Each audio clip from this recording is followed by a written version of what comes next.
Парасат мектеп лицейі 9 сынып оқушысы Амантай Самира. Әбіш Кекілбаев шынырау үзінді. Қақайып тұрып, тақтай тасты сарт-сарт сабалайды. Кенет сүймені тасқа тимей, тесіктің өзіне түсіп, етпетінен құлап түсті. Маңдайы тасқа соғылып, басы зін етіп кетті. Біреудің аялы қолдары қос алақан шайып қағып алғандай.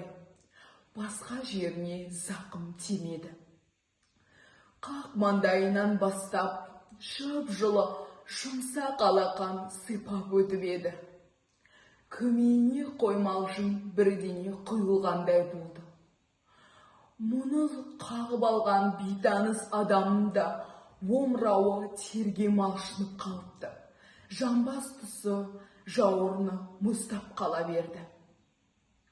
Біреу жүзіне телміре төнгендей қарауытып кеткен жанары, бұның бетін мүсіркей үніліп тұрған қалпақтың көксір жарғақ жүзін шолып қалғандай.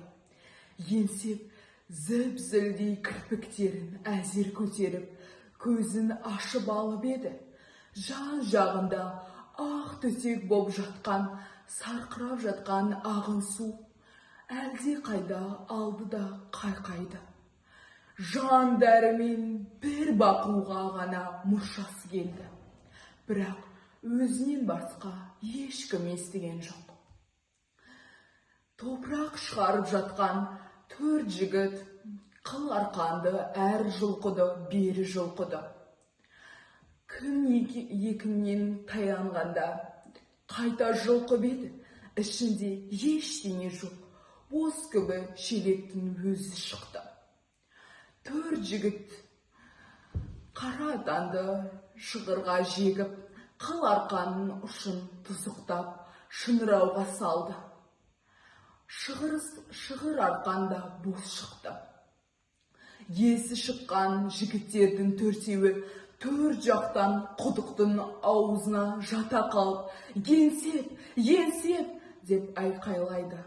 Төменнен ләм-мим дыбыс жоқ. Жігіттердің құлағына сонау жер түбінен еміс-еміс суыл естілді. Беттерін жер астынан бір түрлі су жамап өткендей болды. Жалма-жан беттерін көтеріп алды. Не болса да ол үсірттің үстіндегі ең терең, ең мол шынырау деп аталды. Бірақ енсеп қазған емес, енсеп өлген деген аталып кетті. Парасат мектеп лицейі 9 сынып оқушысы Амантай Самира. Әбіш Кекілбаев теңіз жағасындағы ой. Мекен еді көкшіл теңіз, көкшіл аспан ортасын, тұрмын басып құзар таудың қына басқан жартысын. Төменде мың иретіліп бұрқыр аса көк толқын, төбемде шын шуақтайды күнге тосып арқасын. Теңіз неткен ашуы, білмейді екен бұ жалғанда ол ашуын бір басуды. Көкжал толқын айбат шегіп мейіздесе жағаны, жалыны кеп жартастардың көз-көз қолы асылды. Төбемде шын бойын ылғи өрлік пандық билеген, әлгі айбатты ақ толқынды теңізге бас емеген. Күн ғана оны еміреніп маңдайынан сүйеді. Екеуінің ортасында тұрмын антан кедемен.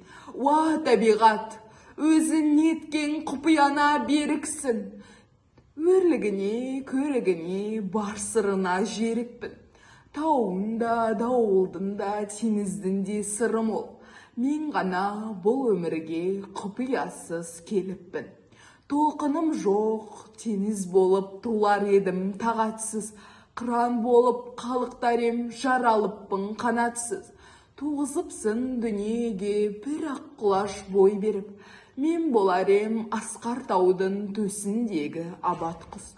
О табиғат, Жараттым ба адамды әлде күнкілдеп, жер бетінде тірлік етіп жүрсін деп.